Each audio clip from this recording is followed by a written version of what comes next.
This is a special presentation from French Road Elementary School. Welcome to this virtual town hall for French Road. We're so glad that you could join us. Joining me tonight is Dr. Alison Rio, the principal at French Road, Caitlin O'Neill, the assistant principal at French Road. I see Sue Gasparino from our Board of Education, as well as Mark Ikonovich, also from the Board of Education, Assistant Superintendents Debbie Baker and Lou Alimo, and our Director of Student Support Services, Deanna Spagnola. So we've got a lot. We almost outnumber you at this point, but we're so happy that you could join us. A lot of people here to answer your questions and hear your feedback. And again, we're really glad that you could jump on here tonight. We're going to, by way of format, we're going to start out with some of the feedback that you provided in the thought exchange from both the hybrid folks and the remote folks, the all remote families. And then, we'll just have a dialogue, and I'll be asking our school staff folks, particularly Dr. Rio, but everybody to answer some questions from that feedback. And then we're going to open it up and allow anybody and everybody to unmute themselves and jump in and ask questions. Also, I'd encourage you, if you'd like, to go into the chat. Feel free to leave questions there or reactions there as well. And we'll be monitoring that and then do a little Q&A based on that also.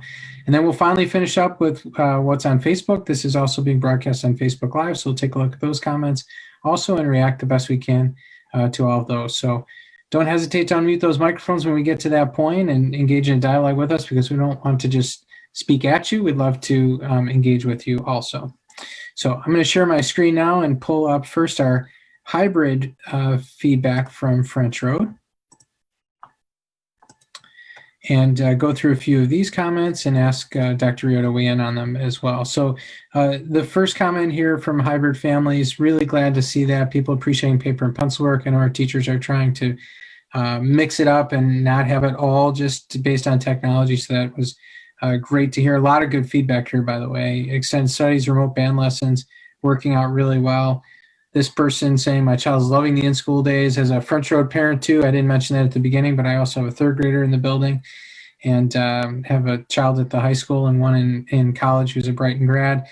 We experienced quite a bit of it, but certainly within COVID, I'm right here in it with you and seeing it too. I know my child is too. She actually said last night, I wish I could just be there every day.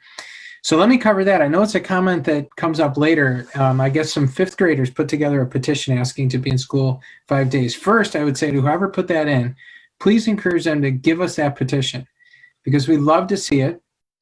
And we'd love to make that a learning experience to talk to them about that and kind of walk through that civic engagement process. I think it's fantastic that they did that. I was telling Dr. Rio a story today about my now college-age child, who is also, by the way, a political science major, plays into this story, who created a petition about the barbecue sauce when he was at French Road and had kids in the cafeteria sign it. This was after he did not get any satisfaction at home in bringing up this issue, decided to go about it that way, worked with Dr. Hall, who is then the principal is now at Brighton High School, and they were able to resolve the barbecue sauce issue. So I can't say that their petition is going to result in 5 days. In fact, I can tell you it won't, but I can tell you it's great that they have put that together and we'd like to work with them on it. To that point, though, many people have asked us about, why can't we have all the kids there? Some of the other districts, particularly those around us, have 5 days of instruction for elementary age children. And boy, my first reaction is we would do anything to have kids in the building if we could. It would be our choice, teacher's choice. Everybody would want them there 5 days. This is a much different atmosphere than what we feel is the best in terms of having kids in front of us, the amount of instructional time we need, the amount of face-to-face time. That being said, this is also the safest approach, and that will rule the day for us. And that's going to continue to be what we're focused on. If guidelines change, if public health guidelines shift at all, we will make adjustments from there. But for right now, based on the public health guidelines, we are doing the safest thing that we can possibly be doing and having half of our kids in the building on the days that they're in person. Other districts have more space, so they can create more distance and or more resources in terms of staff members. And what I mean by that is, even if you could shoehorn all of our kids into the building in different spaces and larger spaces and put them into pods and smaller groups, distance from each other, which is what it would require, you'd have to have adults to be with them. And the adults we're talking about in terms of teachers can only be teaching then so many at once. There's not enough large group spaces for them to have small groups in different spots. You have to have more adults with them, which amounts then to people watching them as opposed to teaching them or educating them. And so it really dilutes the program quite a bit to do it that way. And so we were concerned about quality of program in that instance. But the reality is we just didn't feel like we had the space, and we knew we didn't have the number of adults that it would have required. So that's how we ended up where we're at, feeling like this is the best way we can approach it, the deepest and the most authentic instructional program that we could put together. So we would love 5 days. We would love to take a look at that petition, though, and actually sit down with that child or those children and explain it to them and show them the guidelines and what our planning looked like and how we got there. I think that'd be a great, civic engagement project. So please forward that along. I comment here about social studies, science being taught in separate blocks. Dr. Rio, could you weigh in on that? Specific comment said, I don't understand why social studies and science are taught in separate blocks. Both should be core subjects that our kids are getting consistently. Good evening, everyone. Thanks for being here tonight. It's nice to see so many families here, lots of familiar faces, and I'm really glad to see you. So I'm going to jump right in with a comment for what Dr. McGowan just shared. And we do teach social studies and science separate in many ways. And even before COVID, this was an intentional way that we taught the curriculum.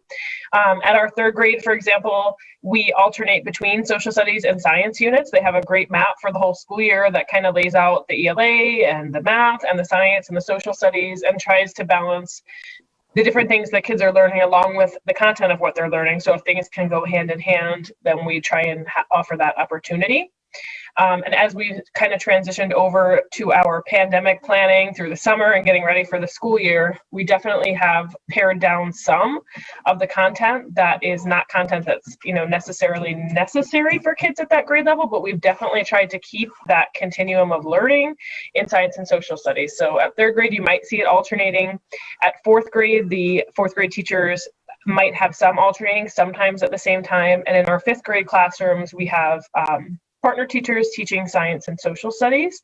So kids should be getting science and social studies at the same time. Now, I will say that we did tell teachers to wait a little bit to start with that science and social studies instruction. We thought it was really important at the start of this different school year to spend that time, whether you're remote or whether you're in person, building that classroom community and spending time getting to know kids and setting up the culture of the room, because it's very different this year than other years. So we did kind of start a little bit later. So I've talked to some parents about that, and that might be why you didn't see it right away. Great. Thanks, Dr. Rio. Nice comment in here about being very impressed with the child's teacher. A thank you to teachers, administration, counseling team. I just want to say, I could not be more impressed with the work that is being done. It is not ideal circumstances. We know that. Again, we'd love to have them there 5 days, et cetera. And our structures are all set up around that, the way they've been previously designed. We've talked a lot in education around the idea that the amount of innovation that's happened in the last 6-7 months relative to what has happened, frankly, in the last 100 years is such a dramatic difference, right? And we have built the airplane while it has left the runway, and created since the springtime a really robust program right now we feel for kids. Not ideal, and always growing and always open to knowing more and growing based on your feedback. So don't get me wrong, there's nobody from school sitting here thinking, gosh, this is perfect, we've got it made, we got it all figured out. We want to keep improving and growing, but I do think it's important for me on their behalf, but for everybody to recognize we really are super impressed with the work that's been done by our staff and appreciate that also. And that kind of commitment to continuing to get better and to think about this and how it could best work is what we're applauding also, because that's only going to add to this as we move forward. Another comment in here was about social studies as well. A positive about consistently using the Seesaw interface, which I've seen as a parent too, is such a positive, works really well, and remote string lessons also. There was a comment in here about variation in the amount of work that kids get. While we work for many hours, neighborhood kids say they have very little or nothing to do. I suppose thinking about this, I was, once upon a time an elementary principal too, and I remember hearing this comment, even when I was an elementary teacher, that the classroom next to me maybe did less or did more depending on the given time of year or what we were working on. And this is something that comes up whether we're in a hybrid, remote, COVID pandemic situation or the normal way of doing business. Dr. Rio, Ms. O'Neill, what do you think about that comment? How would you talk to people about that? I'm not surprised you're seeing different things, and we're striving for consistency as much as possible. These are for our hybrid learners, trying to give students a few hours of work to do on their home learning days that are independent, and that just looks so different for so many kids. We also offer different services to kids on their home days, some special education services, academic intervention services, extended studies. So the continuum of what's happening for kids on those days when they're home, not being directly instructed by their teachers, is very different.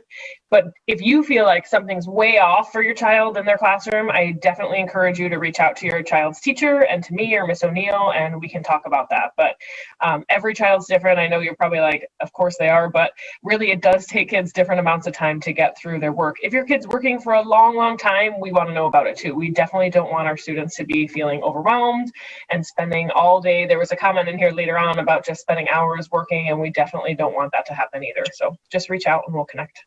Great. Thank you. All right. A topic I know you love to discuss, but need to. Parent pickup.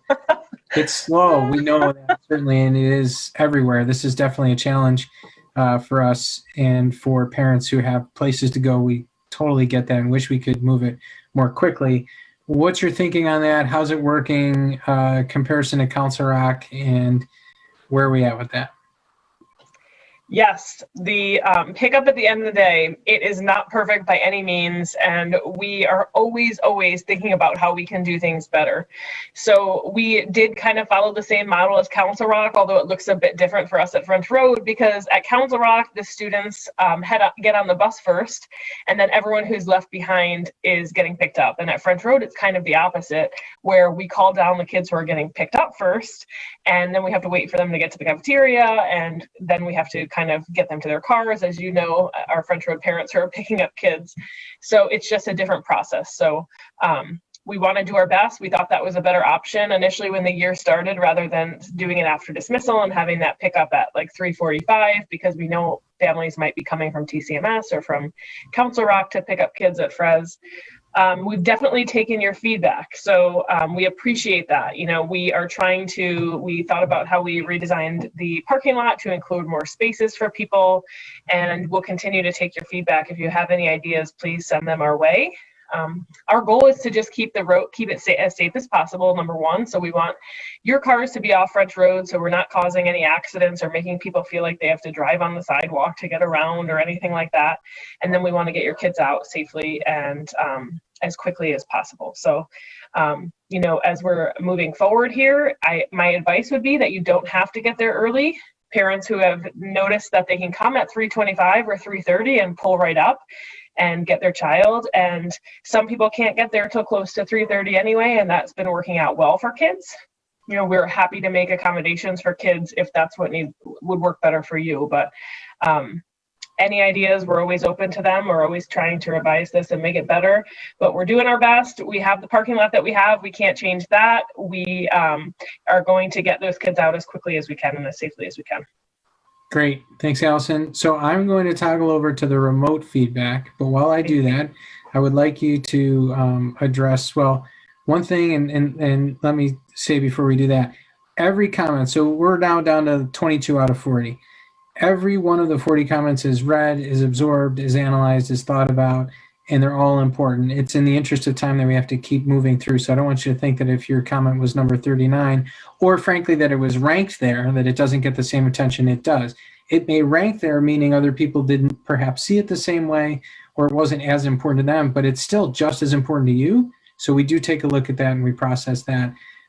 And this is simply in the matter of time. So while I go over the other set of comments, Dr. Rio, feedback to families, two things. One, I know we talked earlier today when you and I were meeting about, you know, positivity, et cetera, and that's something that, you know, people do really, really well. Teachers do that really well at French Road. This person may have had an experience that says that we might want to put that out there and make a comment, because generally people are so very positive, and they could be strategically communicating in a way that makes sense to them as the teacher, because they're really trying to push a child to a certain direction, but need to know that maybe in that case that's not working as well as a more positive note could. So if you could comment on that, but also around communication with regard to progress. You know, parents are always wondering, how do I know how my child's doing? what does that look like? What should I be seeing right now? It's kind of different right now. How should I approach that with the teacher? So I'm sorry for the individual who felt that they had that negative comment. We never want that to be anything that our kids feel, my kids and your kids included. So I'm sorry that you had that experience. As we provide feedback to kids, I think sometimes teachers are just doing it in a quick way to account for the work that they did. That doesn't, mean that they shouldn't have that negative feedback on there. They absolutely shouldn't. But we are providing kids feedback all the time, as you likely know. I mean, you might see some of it on Seesaw for your kids, especially if you're remote learners. Feedback happens in the classroom to drive their work, feedback on writing, feedback on math work. But formally for you as a parent, it typically comes around the parent conference time and the report card time. And if teachers have concerns that they want to share, they'll reach out ahead of time and connect with you for sure. I know many of our families have been worried, especially about, the gaps that there might be because of our experience in the spring and some of the curriculum that was missed out on for the kids. But we are accommodating that. Our teachers are aware, and we are using assessments to help us drive our instruction. We're using any data we have on the kids, and the teachers have gotten to know the kids, even in those remote classes, so much. I've watched many of them interacting in small groups and one-on-one. And for our hybrid kids, being with 12 or less kids in a classroom has also been very helpful for teachers to really get to know kids and give feedback to kids. So it might not have come to you formally yet as a parent, but always reach out. I know teachers are more than willing to connect, and they also might ease your mind if you're worrying about what's going on. So please don't hesitate to reach out. Great. Thank you. I'm on to the remote feedback. Love this first comment. Dr. Rio is incredible. Yes, you are. Thank you. And I'm glad somebody pointed that out. I wish the specials teachers spent more time with kids and that they would stay on Zoom during class to check in with kids. Can you talk to us a little bit about specials, the thinking behind that, and what may or may not be coming, how that might evolve? So this is definitely something that's evolved over the first few weeks of school. Our remote kids are following a schedule, as you know, if you're a remote parent, just like our hybrid kids in the building. And we did that intentionally so that it would be fluid if kids and programs move back and forth throughout the school year. Our remote teachers should be connecting via Zoom and participating with your child and teaching them and giving them feedback throughout their entire special area block. Sometimes I've seen, where teachers give kids a task to work on, and then they kind of are there to answer questions or to check in again at the end or give them some time, just like they would in the classroom. For example, an art teacher might teach a lesson and then let the kids draw or paint or work on that for a bit and then come back and give them some feedback. So that's something you might see happening. You might not hear the teacher talking the entire time to your child, but they definitely should be on there for their full special block. So if you have any questions about that, don't hesitate to reach right out to the special area teachers too. I know that I've connected with them several times when I've heard some parent feedback to offer, share that with them, and they've always been very receptive of that too. But of course, you can always reach out to me or Miss O'Neill too. Great. Thanks, Dr. Rio. A couple other comments here that we should hit on before we jump into both the chat and ask people just to jump into the conversation with us by unmuting. So that's my nice way of setting the stage for you. In a couple minutes, we'll go to that. So if you're working up the courage to turn your microphone on, please, we would love to do that. Some teachers not using full period with students, give a quick demo, send kids off. This is mentioned with specials, but we also, maybe if you could comment on the idea that we've talked about substantial time and meaningful time. We haven't set time limits necessarily, but instruction might dictate that they do that. But what's your thinking about time spent on Zoom? That's very, very similar to what I just shared. I think that it really depends on what they're doing. And it's hard sometimes because that, they might have a purpose where they want kids to practice doing something. And even in special areas, as I just talked about, but I've seen some teachers do it with their writing instruction too. And the kids need time to actually work for 10 minutes or 15 minutes and then come back together. So if it's purposeful and meaningful and seems to kind of flow with the activity, that makes sense. If it doesn't make sense, as I mentioned, just please say something and we can talk about what that might look like or how to make it better. Actually, what's interesting as we think about that is it would be rare for a teacher to be speaking, especially at this age level, speaking at kids right. for 45 minutes in normal circumstances face-to-face. So Great point. So two other comments here. One about library and what's been available for kids. This is a remote question. If you could touch on that, and then finally just wrap up with addressing kind of this last comment about feeling that some people aren't quite there yet relative to use of technology. We're actually seeing people use it really, really well. I'm sure that there are times where it works better than others. But if you could speak to actually the professional development that's gone into that and the way teachers have themselves engaged in growing in this area as we'll continue. Sure. The library piece I'll talk about first because that's probably really hard for kids, but that's hard for all kids right now because our library, even though it was recently remodeled and looks beautiful, is not accessible by kids yet.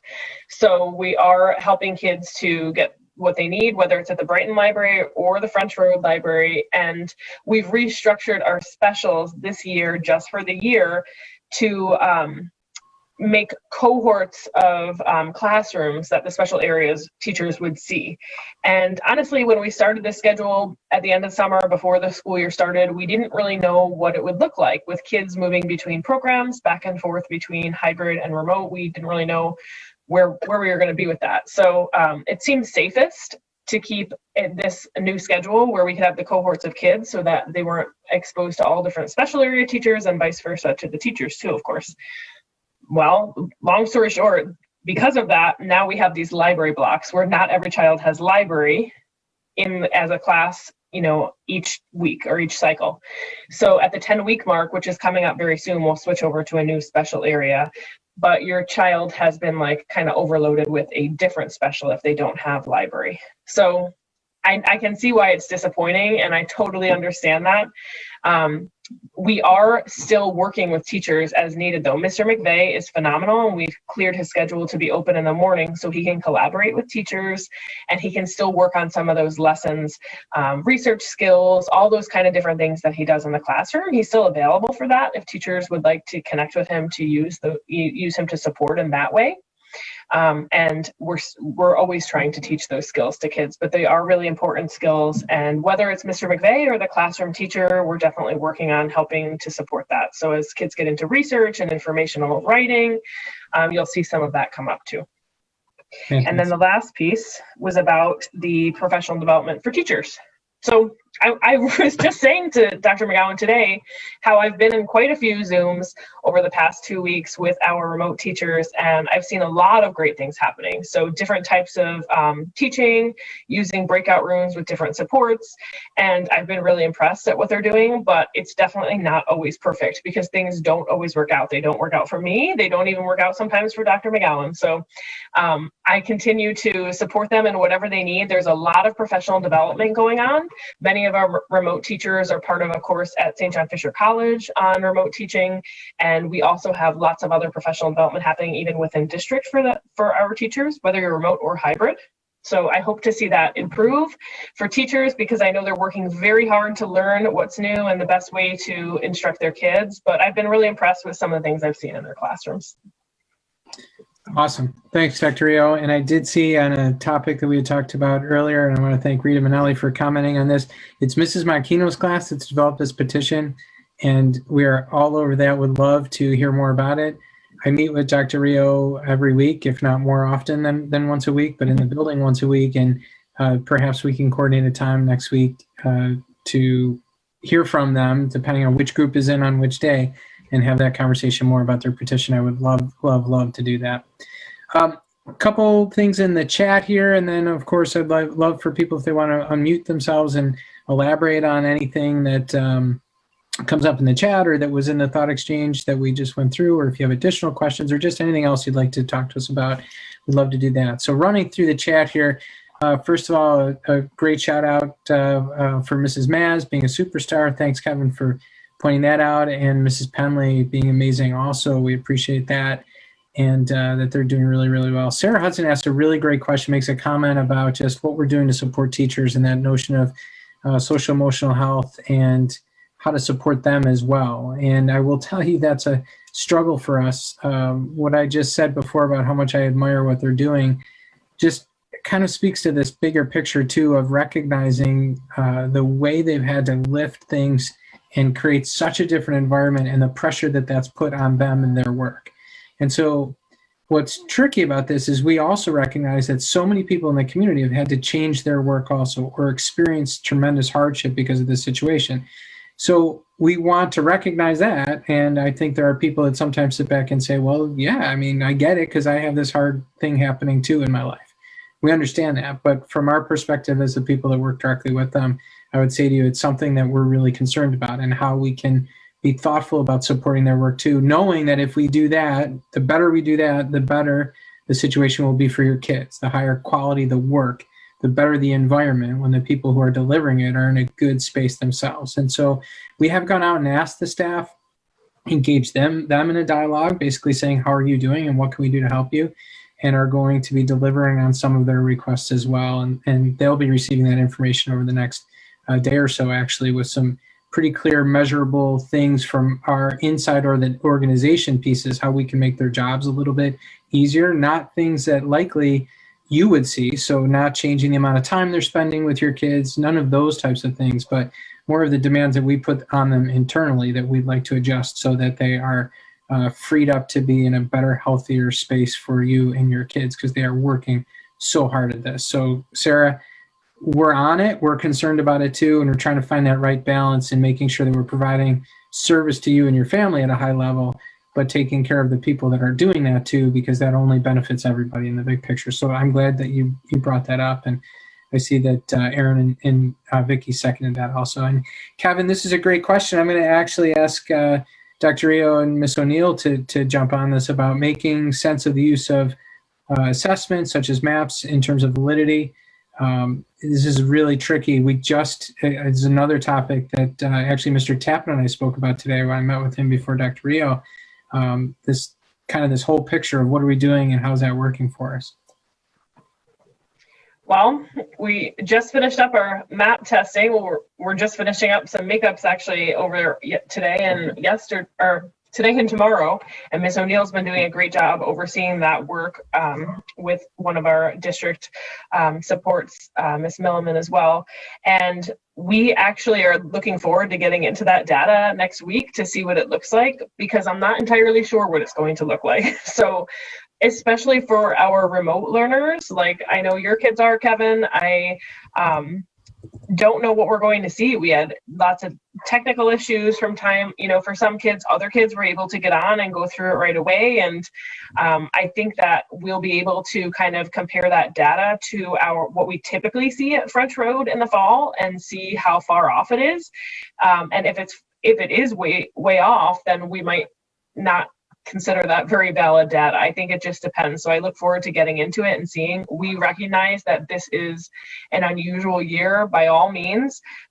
But for us as educators, we just really wanted to get some data on kids if we could. We haven't had any MAP assessment for a year, and that's a test that gives us a lot of data on our kids, specific to their strengths and needs, and then holistically for each grade level and our school. So we thought it was worth a shot, and I hope that it gives us something to use with our kids, but we also know that it might not be as valid as it would in a typical year. We're also thinking a lot about, and this is at every level, but K-5 in particular, we've discussed this, not just the validity of the assessment, but the cost benefit relative to time. So when kids are only in front of us for so long, we're spending time on assessment, what are we getting out of it, and is it worth it to still do that? But we don't want to lose that opportunity to figure out where kids are at. We know that improves instruction when we're meeting kids where they are and instructionally appropriate levels. So scientifically we know the value of that as educators, but balancing that with limited amount of time face-to-face. So as we move forward, that's going to be a big part of the conversation as well. Understand the validity, the value, how much time should we spend on that? That's a big part of our discussion. So thanks for bringing that up. Let's see.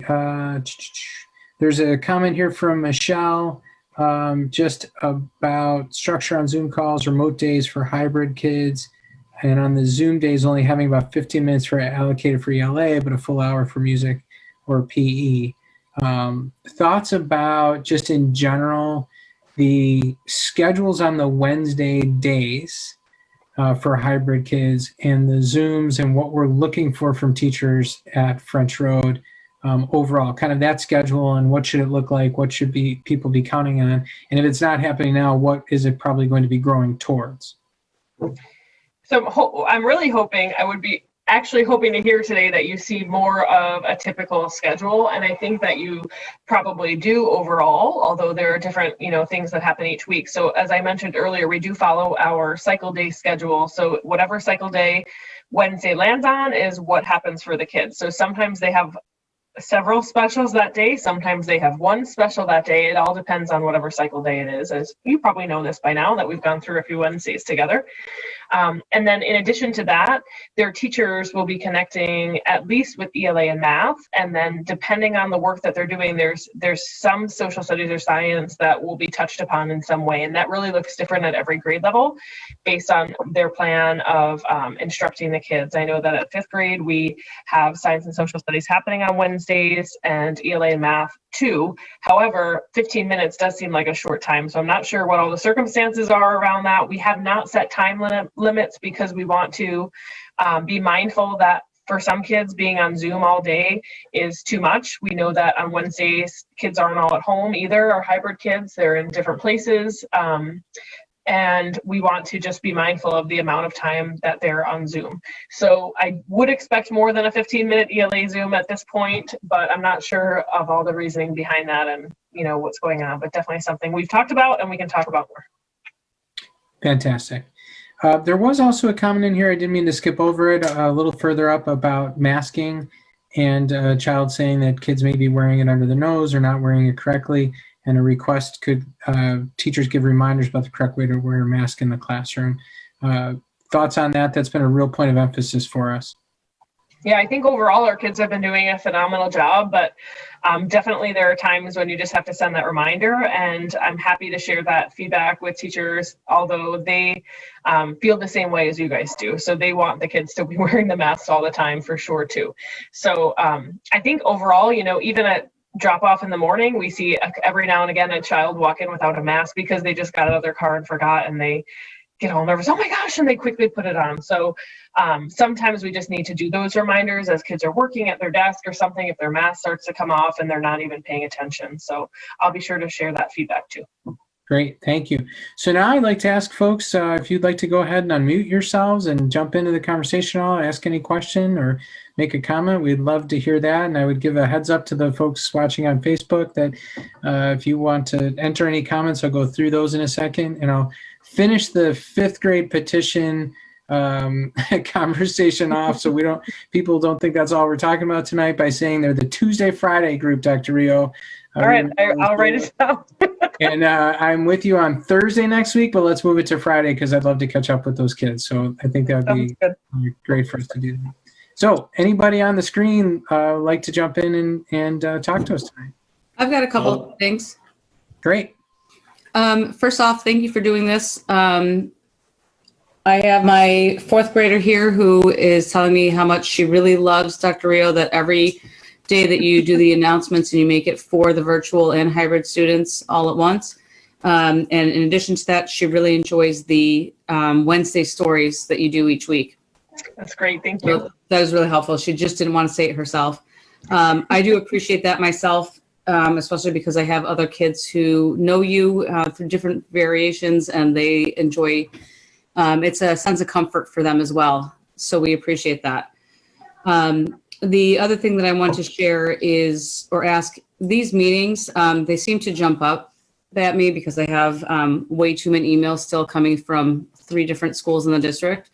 So it's really hard to keep up. Is there a way that if you guys already know this, like a good month or 2 in advance scheduled, that maybe that could be shared so we can make sure it gets on the calendar well in advance so we're not running from one meeting to the next? And even yesterday was a little crazy with one teacher doing a outdoor class picture for the students, and then we had to at 4, and then we had to run back home, feed dinner. There was the middle school's event, and then coming back again to the school French Road again at 7. So scheduling help. Sure.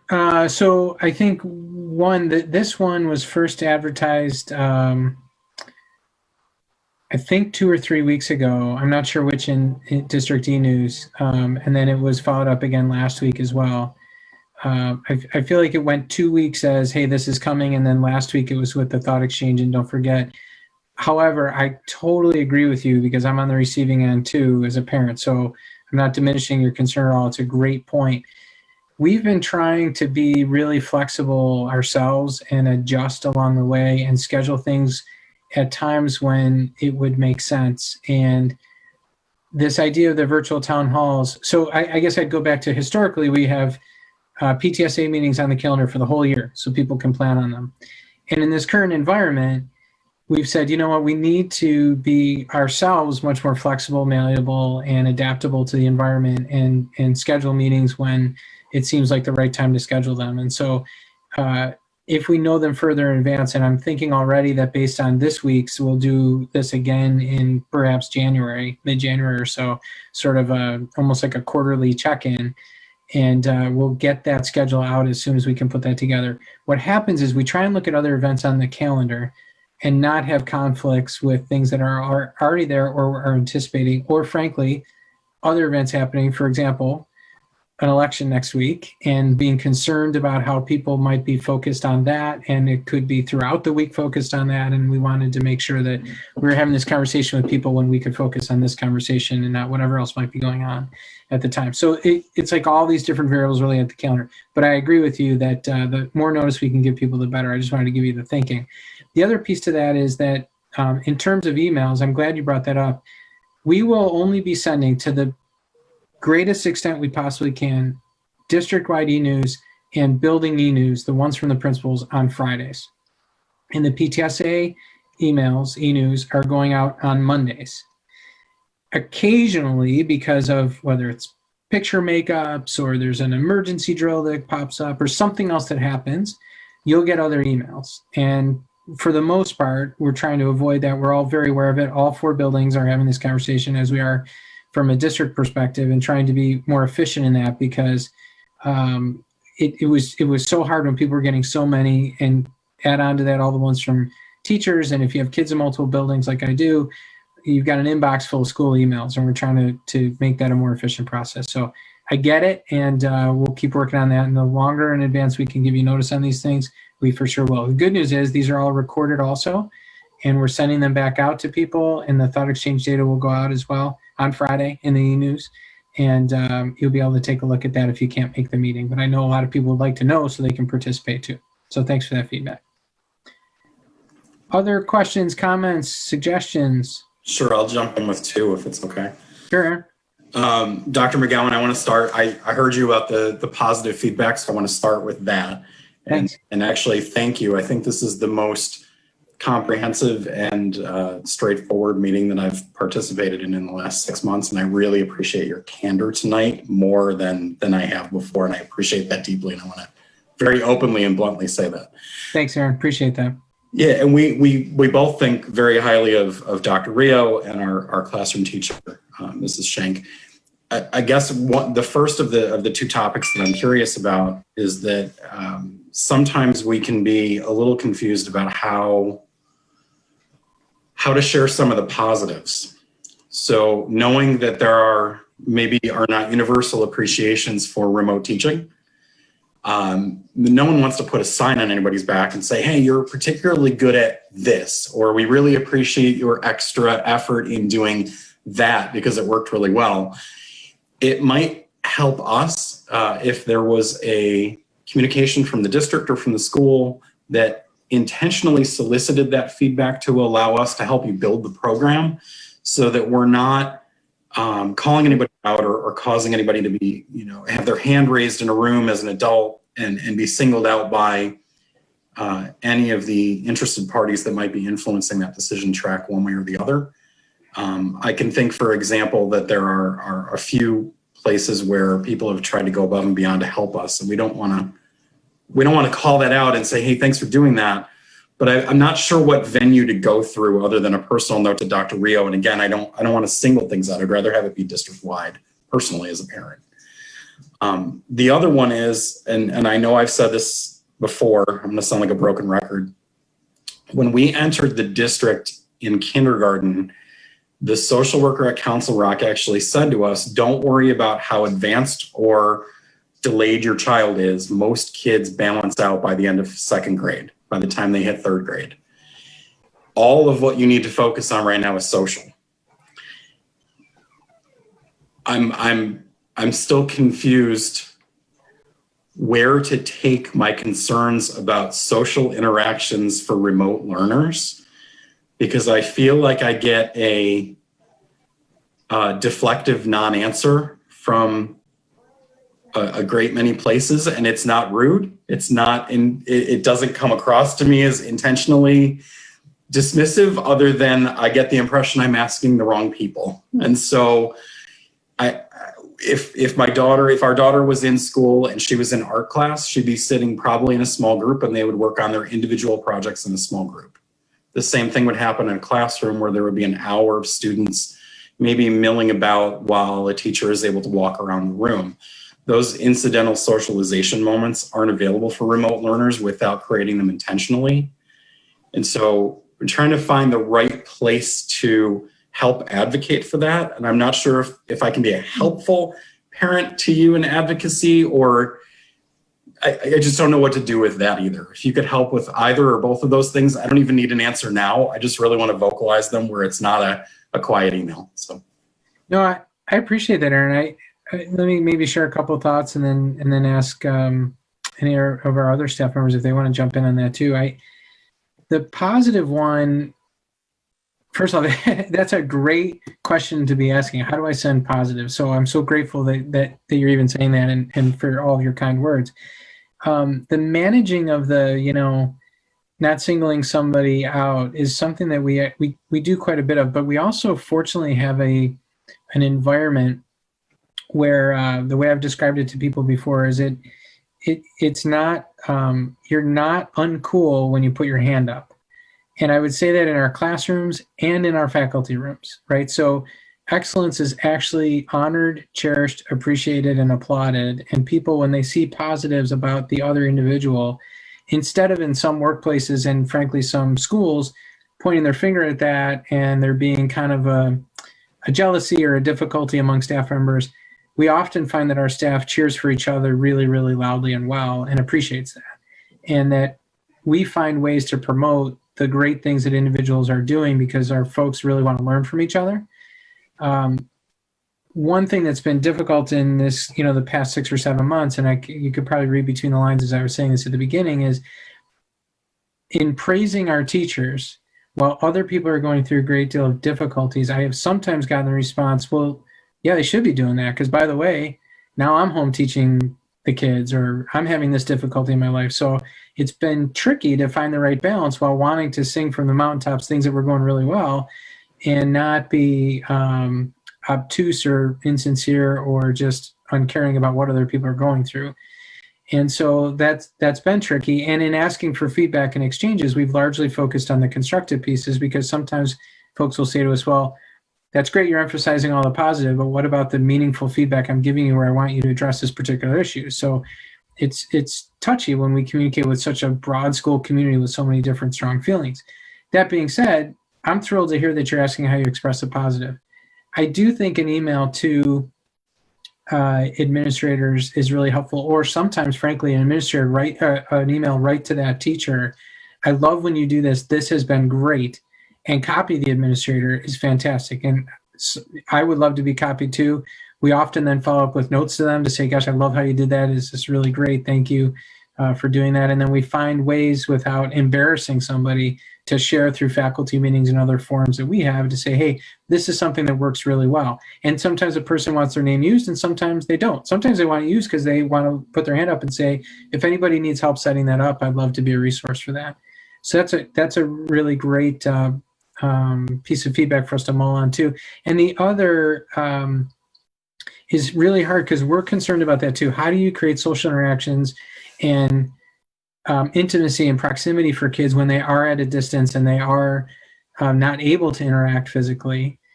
And with the limitations we have in terms of time, space, resources, people, how can you do that? So I think it's something certainly that's on our mind also. And maybe Dr. Rio or Ms. O'Neill can pick your brain on that further outside of this and kind of dig into what are some things we could do with remote learners and through their teachers to just create that kind of space and think through that, because it's something that's on our mind also. Dr. Rio, Ms. O'Neill, do you want to jump in on that at all? Is there anything you would add to that?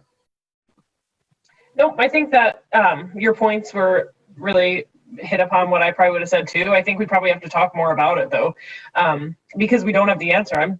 I'm curious what you're thinking, because you're on the other end kind of living this with your child every day and could probably offer some feedback to me on what would be helpful. Not that anything is not going well in the classroom, but what would it look like if it were? So I think that that's something we can follow up with you on and chat more about. Awesome. Yeah, chat. And to be very clear, Mrs. Shank is amazing, and we have nothing but positives to say about her. She's gone above and beyond. Awesome. Thank you. Thanks. Yeah, no, definitely taken as constructive. How do we keep growing it is the key. Couple other quick comments here. I saw Sarah Hudson asking, what does it look like? What's the projection going forward? Because people would like to see kids back in school. I was very open and transparent with people last night on the Council Rock and high school calls. A, I have no idea. And B, I think we're buckling up for a longer haul, to be very direct with people. It would seem to me, and I don't know much more than you know and what I read and what I see, but I can tell you I was in a conversation with the commissioner and her staff members on Monday, and the entire discussion was about the yellow, red, and orange zones, testing, when people will shut down, when they will go all remote. There was zero conversation about what it would look like to reopen fully or bring kids back, or if public health guidance might change to move that direction. And this is not a political statement whatsoever. It's a health statement. It would seem in New York State like the decision will be on the side of being particularly cautious, and that because things are working, I don't see them looking to change that, right? So in some ways, a victim of our own success in containing the virus and in having a healthy environment that's worked well, some people are saying, okay, well then why don't you, test it out, open things up a little bit more? And I think actually the general public policy sentiment has been, no, it's working. Let's stick with it until there are more protections in place, a widely available and working vaccine, those kinds of things. So I don't know when it'll happen based on what happens over the next couple of weeks either. And I don't know where things will land over the next few months. I can just say I'm not hearing any kind of conversation in official circles about when or if we would reopen. It would seem as though the general conversation has more been about this being for the longer haul. There's also no time frames being given, so when they would tell us what that looks like so that we could plan. I was in another meeting today where other superintendents were talking about people in their district, talking to them all already about graduation and prom, and them saying, boy, I wish I knew, and the sooner that we would have some kind of decisions on that, the better. But I think we've all seen over the last 7 months that this is a situation that changes monthly, every couple months, if not weekly, daily. We're prepared for anything. We could pivot tomorrow to whatever circumstance, but it certainly is something that I think is going to be longer. And I love, again, Kevin with a great comment about building community within the classroom from Mrs. Mass. So thank you for that. Anything else anybody would like to free up their microphone? I'm going to turn to the Facebook comments in a minute. There's not much there, but it's a good announcement to the Facebook folks. If you want to put a comment in, now would be the time, or anything else in the chat, please, as well. And there's a couple other really great comments we appreciate from Lindsay, True Healthy Balance, as well. Anybody else? All right, taking a look at Facebook, bunch of people watching, but not any additional, not any other comments or questions listed. So this would be, I'm going to ask Dr. Rio if she wants to add anything, or any of our other administrators on the call before we get off in just a moment, but say to everybody else, last call, and anything else for the good of the order, you're more than welcome right now to let us know. I actually have one quick question. Is when is the next turnaround going to be if parents want to send their kids back to school or to make them all virtual? Great question. So we had announced, that we needed to know by the 5-week mark, and I think we even extended that to October 16th. And then It would start for 3 weeks, within 3 weeks for those that wanted to go all remote, and at the 10-week mark for those that wanted to schedule to come back. I would guess that we haven't announced a time frame, but I would guess that it would be the same number of weeks we would need, and we'd make that announcement right around the end of the 10 weeks, that these would be the next set of time frames. So look for that in the next few weeks to be announced, and then we'll go from there. Thank you, everybody. You bet.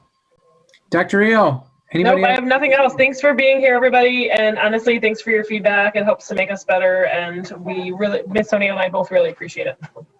Great. Thanks, everyone. Have a super night. Stay healthy, stay distanced, stay masked. Appreciate it. This has been a special presentation from French Road Elementary School.